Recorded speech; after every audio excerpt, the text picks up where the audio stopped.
પ્રથમના સમાચાર જોઈએ મિત્રો। કપાસ સહિત અન્ય નકલી બિયારણનો કારોબાર પર્દાફાશ થયો છે। જામજોધપુર સહિત જિલ્લાભરમાં કપાસ સહિત નકલી બિયારણનો લાખો રૂપિયાનો કારોબાર ફૂલ્યો ફાલ્યો છે। ખેડૂત વર્ગ છેતરાઈ રહ્યો છે। નકલી બિયારણના વેપારી ખેડૂતોને છેતરી રહ્યા છે। આ અંગે તંત્રને રજૂઆત છતાં તંત્ર ભેદી રીતે મૌન છે। તંત્ર દ્વારા રજૂઆત બાદ દેખાવ ખાતર જામજોધપુર શહેરમાં ચેકિંગ હાથ ધરી ખાનગી રીતે ચેક કરવાને બદલે આવું કાંઈ છે નહીં ગાણું ગાઈ નાખ્યું છે। ત્યારે અનેક ખેડૂતોને નકલી બિયારણ દુકાનદારો અંધાબડી દેતા જાગૃત અને ખેડૂતને આ અંગે જાણ થઈ જતા રાતોરાત આ ખેડૂતો સાથે સમાધાન કરવું પડ્યું છે।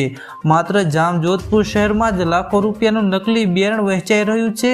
ત્યારે જો આ નકલી બિયારણના વેપારને નહીં રોકવામાં આવે તો અનેક ખેડૂતો પાયમાલ થશે તેવી ભીતિ સર્જાઈ છે। કૃષિ મંત્રી જે જિલ્લાનું પ્રતિનિધિત્વ કરે છે એ જ જિલ્લામાં નકલી બિયારણનો કારોબાર ફૂલ્યો ફાલ્યો હોય કૃષિ મંત્રી દ્વારા અંગત તપાસ કરી પગલાં લેવાય તેવી માંગ ઉઠી છે। ત્યાર પછીના સમાચાર મિત્રો। હવામાન ખાતાની મોટી આગાહી, રાજ્યમાં વરસાદી માહોલ યથાવત રહેશે। મળતી માહિતી અનુસાર હવામાન વિભાગે આજે 4 જિલ્લામાં વરસાદનું રેડ એલર્ટ અને 13 જિલ્લામાં ઓરેન્જ એલર્ટ આપ્યું છે। સુરત, નર્મદા, તાપી અને બનાસકાંઠામાં રેડ એલર્ટ અપાયું છે તો પાટણ, મહેસાણા, સાબરકાંઠા, પંચમહાલ, વડોદરા, છોટાઉદેપુર, ભરૂચ, નવસારી, વલસાડમાં ઓરેન્જ એલર્ટ અપાયું છે।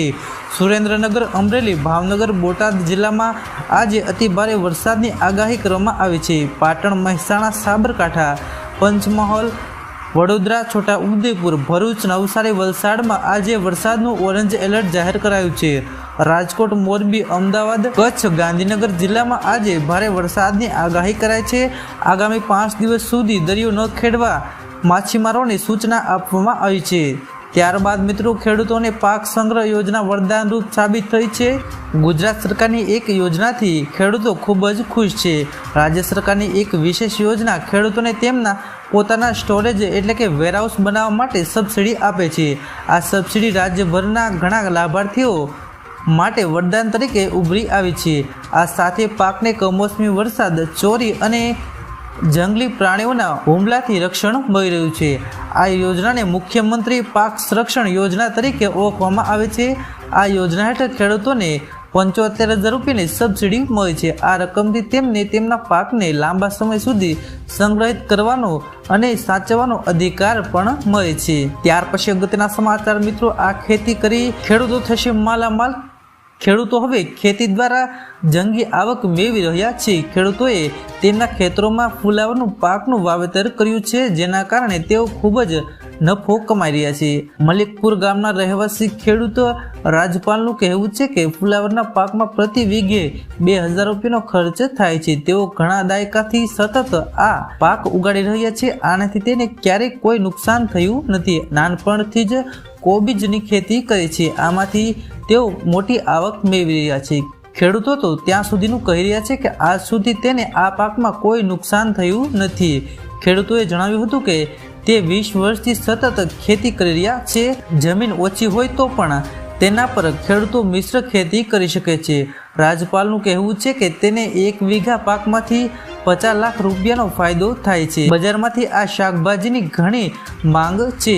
પહેલા ખેતરને યોગ્ય રીતે લેવલ કરે છે, તેમાં ક્યારા બનાવે છે અને અગાઉ તૈયાર કરેલા કોબીજના છોડ 1 મીટર દીઠ 3 છોડ વાવે છે। તેને સમયાંતરે પાણી આપો। આ પછી જ્યારે છોડ વધવાનું શરૂ કરે ત્યારે કોબીજ બહાર આવે છે।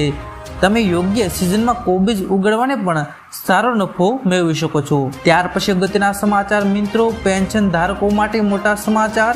ગુજરાતમાં 9.44 લાખ પેન્શનર્સ અને કર્મચારીઓ માટે સારા સમાચાર આવ્યા છે। 7મા પગાર પંચનો લાભ મેળવવા રાજ્ય સરકારના કર્મચારીઓને કેન્દ્રના ધોરણે મોંઘવારી ભથ્થામાં 4% વધારો જાહેર કરાયો છે। આ લાભ 1 જાન્યુઆરી 2024થી લાગુ પડશે। 1 જાન્યુઆરી 30 જૂન 2024 સુધીની તફાવતની રકમ 3 હપ્તામાં પગાર સાથે ચૂકવાશે। સરકાર એરિયસ પેટે કુલ 1129.51 કરોડ રૂપિયા કર્મચારીઓને ચૂકવશે। ત્યાર પછી અગત્યના સમાચાર મિત્રો। સરકારની માનવ કલ્યાણ યોજનાઓ શરૂ। રાજ્યના છેવાડાના દરેક નાગરિકોને સ્વરોજગારી આપવા રાજ્ય સરકાર સતત કાર્યરત છે। રાજ્યના નાના પ્રકારના ધંધા રોજગાર કરતા સમાજના નબળા વર્ગના નાગરિકોને માનવ કલ્યાણ યોજના અંતર્ગત સાધન ઓજારો એટલે કે ટૂલ કિટ આપવામાં આવે છે. આ યોજનાની વર્ષ 2024-25 માટેની અરજી કરવાનો ગાંધીનગર ખાતેથી કુટીર, ખાદી અને ગ્રામ ઉદ્યોગ મંત્રી બળવંતસિંહ રાજપૂતના હસ્તે શુભારંભ કરાયો છે. રાજ્યના અરજદારો તારીખ 3 જુલાઈ 2024 થી આગામી 2 મહિના સુધી www.rooted.gujarat.gov.in પર પોર્ટલ મારફતે ઓનલાઈન અરજી કરી શકે છે. આ ઉપરાંત મંત્રીના હસ્તે વળતર માન્યતા ધરાવતી ઔદ્યોગિક સહકારી મંડળીઓને હાથશાળાઓના જીઓ ટેગિંગ દ્વારા ઓનલાઈન વેરિફિકેશન માટેની મોબાઈલ એપ પણ લોન્ચ કરવામાં આવી છે. માનવ કલ્યાણ યોજના અંતર્ગત દૂધ, દહીં વેચનાર, અથાણા, પાપડ બનાવટ, ભરતકામ, બ્યુટી પાર્લર જેવા વિવિધ 10 પ્રકારની પ્રવૃત્તિઓ માટે વિનામૂલ્યે ટૂલ કિટ આપવામાં આવે છે. આ યોજનામાં 18 થી 60 વર્ષની વયના અને જેઓની કુટુંબની વાર્ષિક આવક 6 લાખ રૂપિયા સુધીની હોય તેવા તમામ લાભાર્થીઓ આ યોજનાનો લાભ લઈ શકે છે.